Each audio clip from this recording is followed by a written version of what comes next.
We need a reset. That was the statement from Columbia University's president this morning as classes across the campus were moved virtual for the day.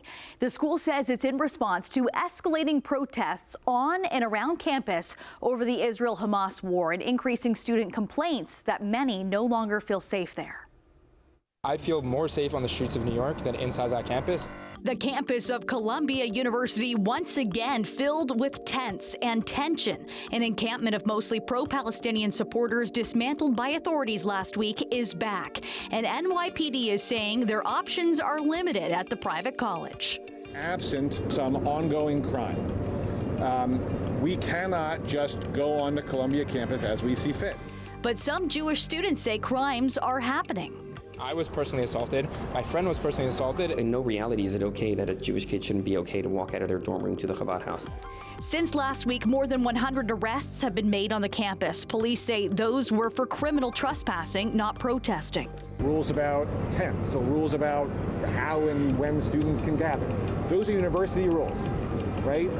We are not the enforcers of those rules. We've got an encampment going on inspired by what's been happening at Columbia University.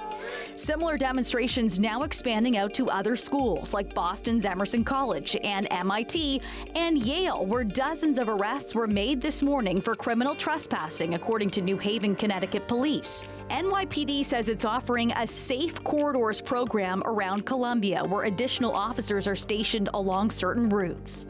We have to respect people's First Amendment rights. However, if you cross that line and commit a crime, the NYPD will respond accordingly.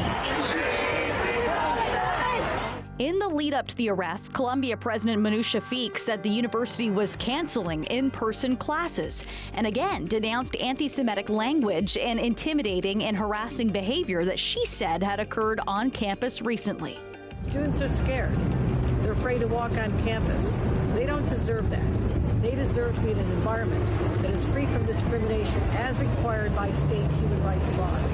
New York's governor visited the school today to meet with President Shafiq. The latest crisis has opened Shafiq up to new attacks from her critics, with some lawmakers calling for her to step down, saying that her leadership team has lost control of its campus.